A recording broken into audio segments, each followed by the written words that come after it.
Jadi ada masalah besar bagi kita. Kenapa uang tidak rindu kepada kita? Kenapa kesehatan tidak rindu mendatangi kita? Kenapa keberlimpahan tidak rindu mendatangi kita?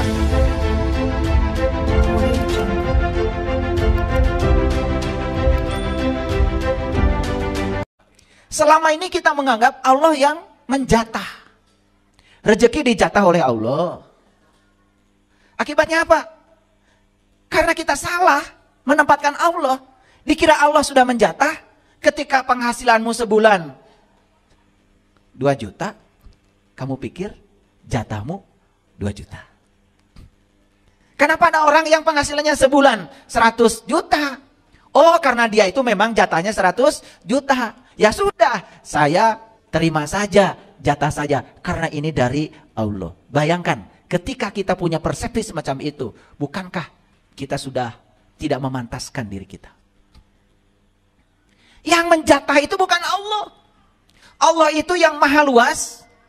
Karena yang suka menjatah itu yang sempit. Yang suka menjatah itu yang kemampuannya terbatas.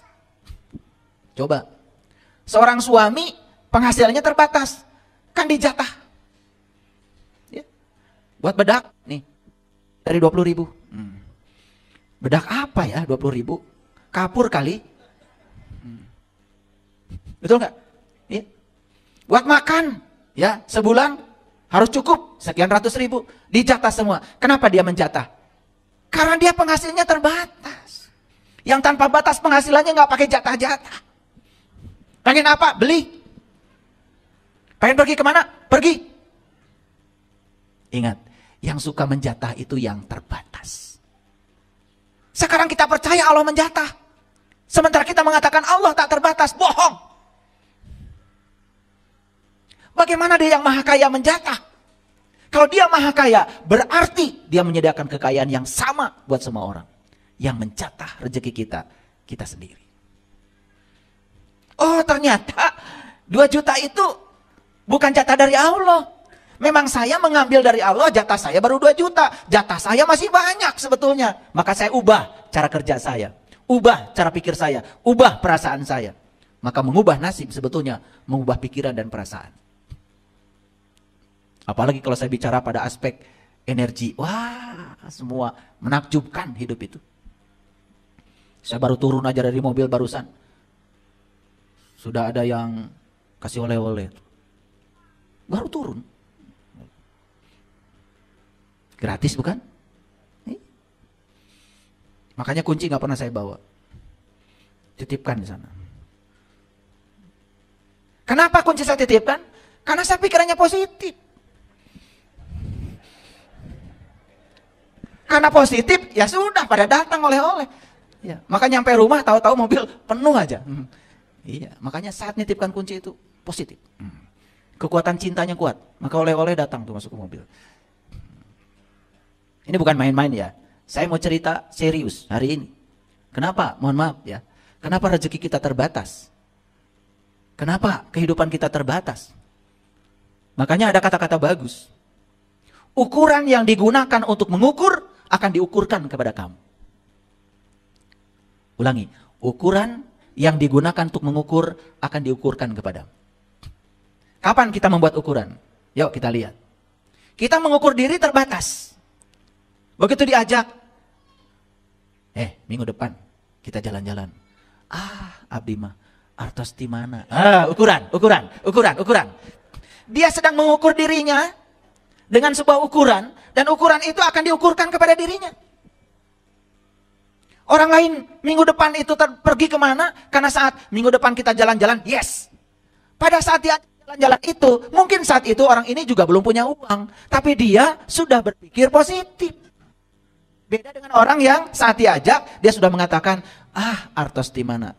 Ditambah lagi, kanggo tuang ge sesah. Tambah lagi, anak ge can bayar iuran. Tambah lagi, suami gajinya kecil. Tambah lagi, wah makin banyak pernyataan. Dan kita lupa kalau apa yang kita katakan itu doa. Kita lupa kalau itu doa. Karena apa? Pikiran, kata-kata, dan perbuatan itu energi. Setiap energi pasti vibrasi. Setiap vibrasi pasti frekuensi. Semua yang kita pancarkan ke semesta, itu yang akan menggetarkan semesta. Dan itu yang akan datang pada semesta. Like attracts like. Yang serupa akan menarik yang serupa. Makanya kenapa di kesempatan yang lalu saya mengatakan jangan meminta saat berdoa. Karena saat kita meminta berarti kita sedang memiliki perasaan tidak memiliki apa yang kita minta. Perasaan tidak memiliki itu negatif. Berarti yang negatif akan menarik yang negatif lagi. Terus bagaimana cara berdoa? Penuhi dadamu, perasaanmu, dan pikiranmu dengan sukacita. Seolah-olah sesuatu itu sudah terjadi. Seolah-olah sesuatu sudah kita miliki. Itu namanya bersyukur terhadap yang belum terjadi. Dan itu doa yang luar biasa. Itu yang dikatakan di Quran. Siapa yang bersyukur, aku akan menambahnya. Apa kabar? Wah, itu di kepala.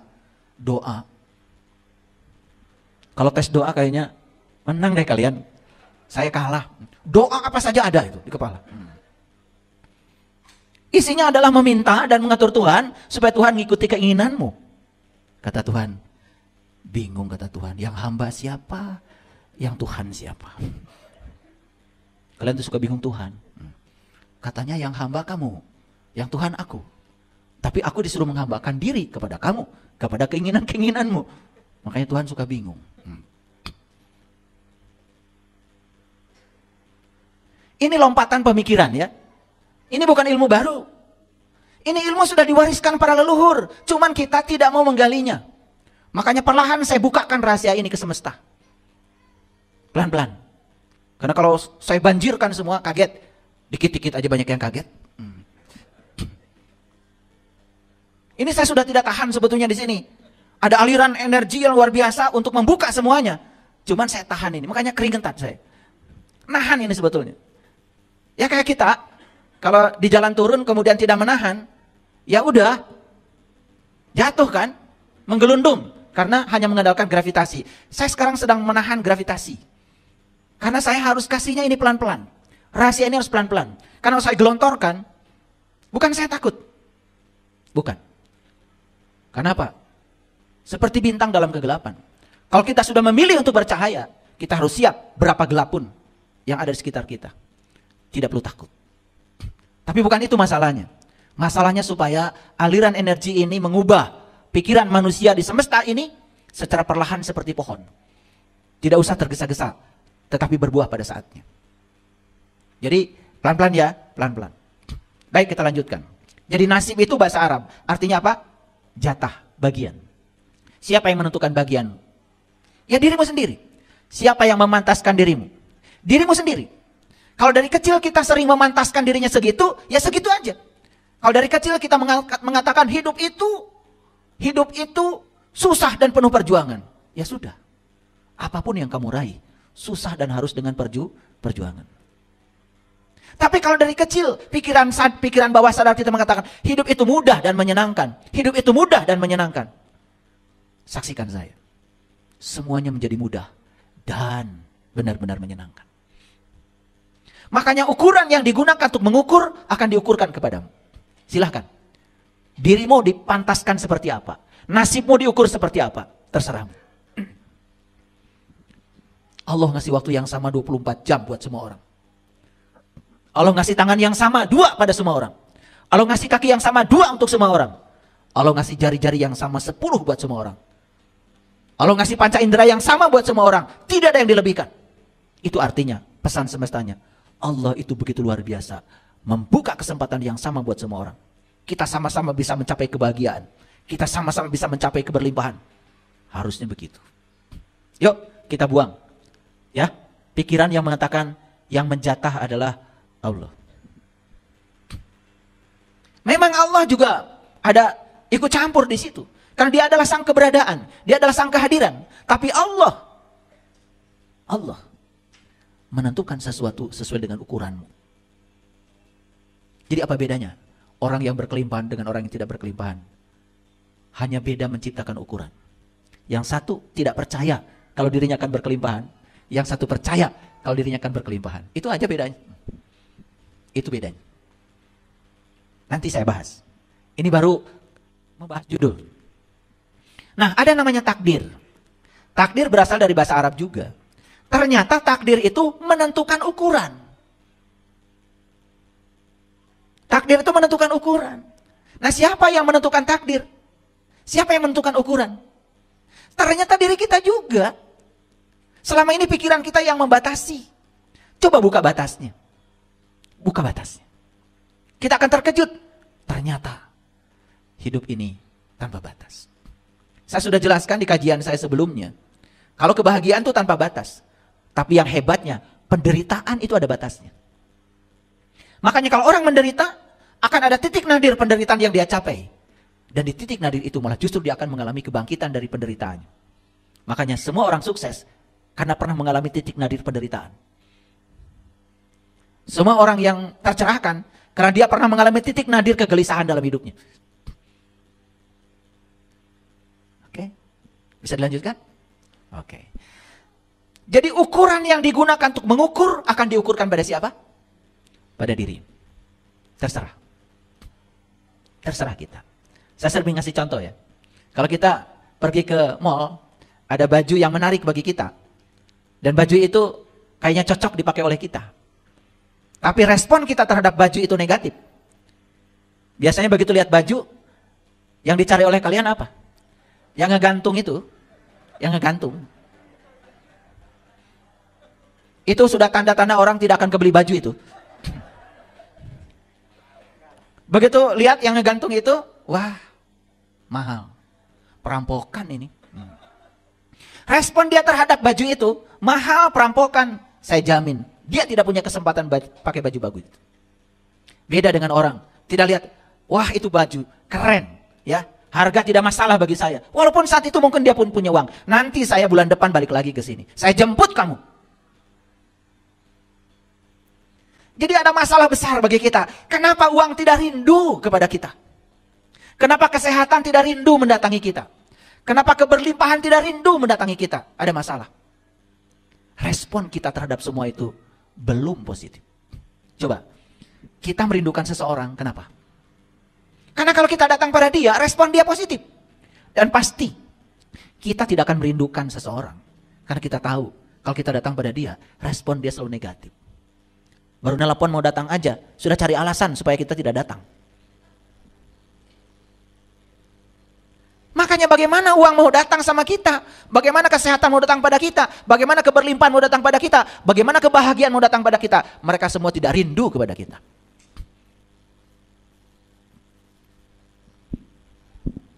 Respon.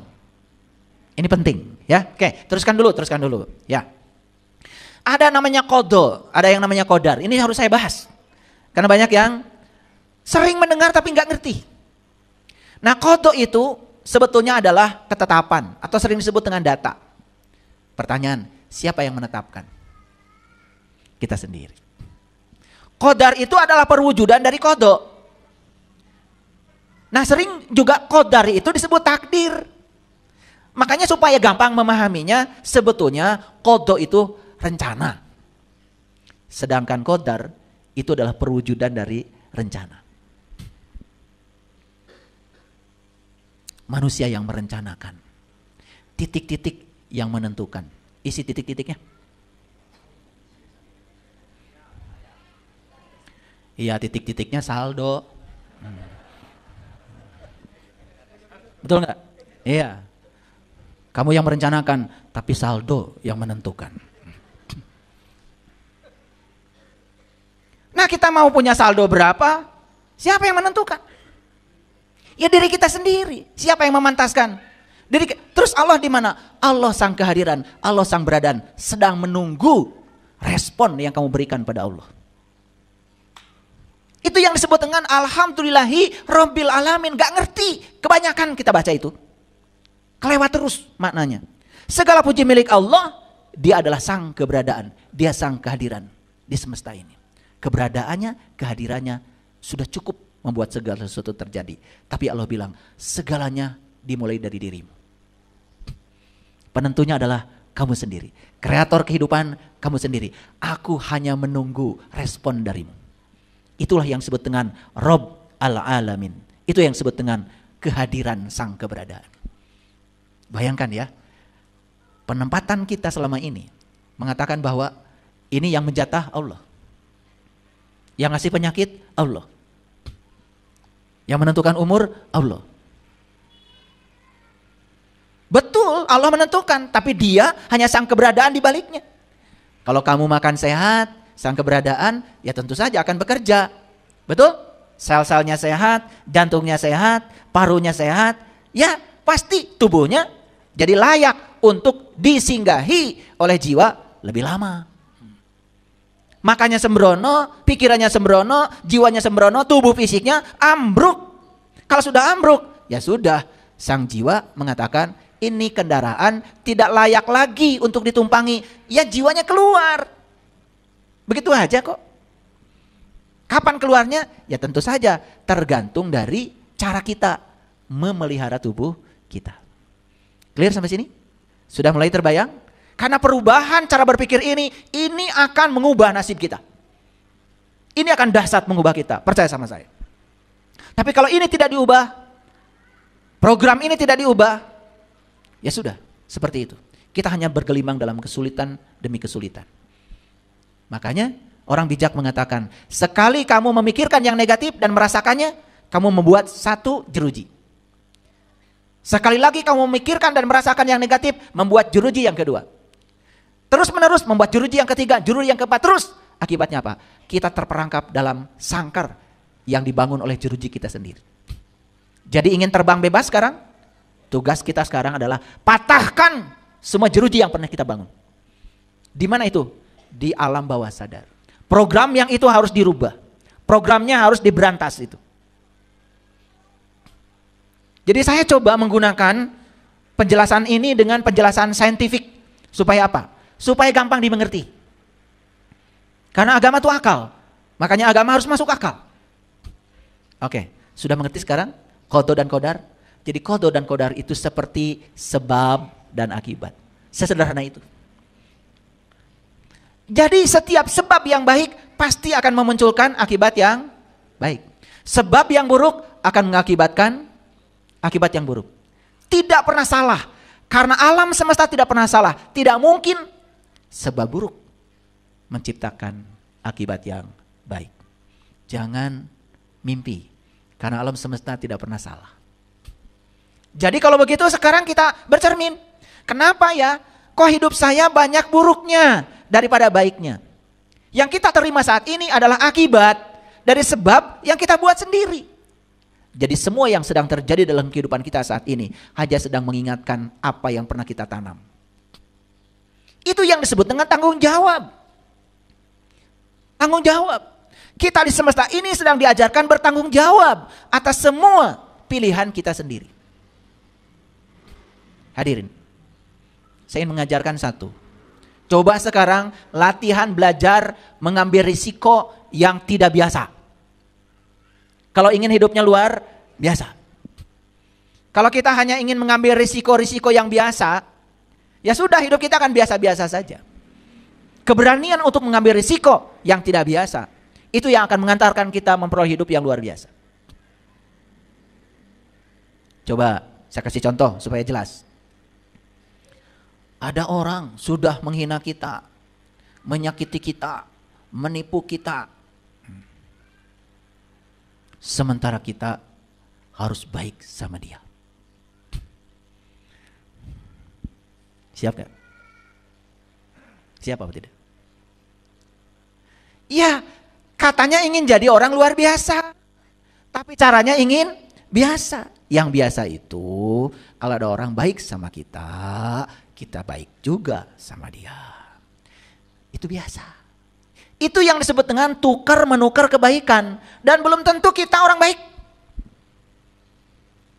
Yang jelas orang baik itu diperlakukan apa saja oleh orang lain, dia tetap baik. Itu orang baik.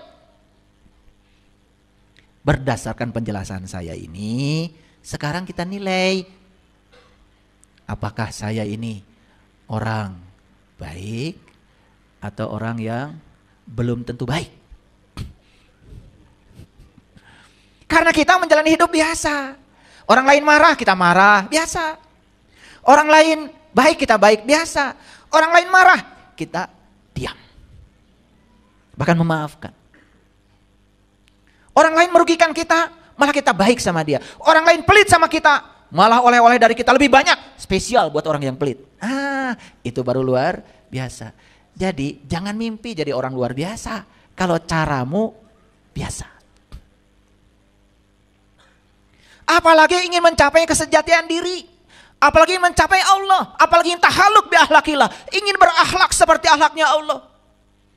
Allah itu luar biasa. Dia maha segalanya. Saking maha segalanya, maka dia tidak tersentuh sama sekali. Jangan percaya kalau orang menjelaskan, katanya Allah itu dendaman. Kalau kita tidak baik sama dia, maka kita akan dikutuk, begitu? Nah, yang suka mengutuk itu kan kamu. Kita itu kadang-kadang kalau bicara itu berlawanan. Di satu sisi mengatakan dia maha, tapi di sisi lain sering menjustifikasi seakan-akan kemahaannya itu tidak ada. Paham sampai sini? Judulnya udah selesai ya? Nah, baru judul. Jadi kalau begitu kita simpulkan dulu, menjadi perajin bagi nasib sendiri berarti kita secara terus-menerus belajar menggunakan keterampilan dan bakat yang Allah berikan pada kita untuk mengukir nasib kita sendiri. Jadi lukisannya berharga berapa? Terserah kita. Lukisannya mau bernilai berapa? Terserah kita. Kita penentunya. Kita perencananya, qada. Kita pun akan melihat perwujudan dari qada itu, qadar. Jadi sebetulnya semuanya tergantung kepada diri kita sendiri. Nah, nanti takut tidak percaya, nanti pakai ayat. Sekarang sampai sini dulu. Bisa memahami ya? Oke. Sedikit renungan. Jadi kalau begitu sekarang ini posisi kita apa? Posisi kita adalah ingin mengubah nasib, bukan? Oke. Setiap perubahan, bahkan perubahan menjadi lebih baik, pasti akan disertai dengan kekurangan dan ketidaknyamanan.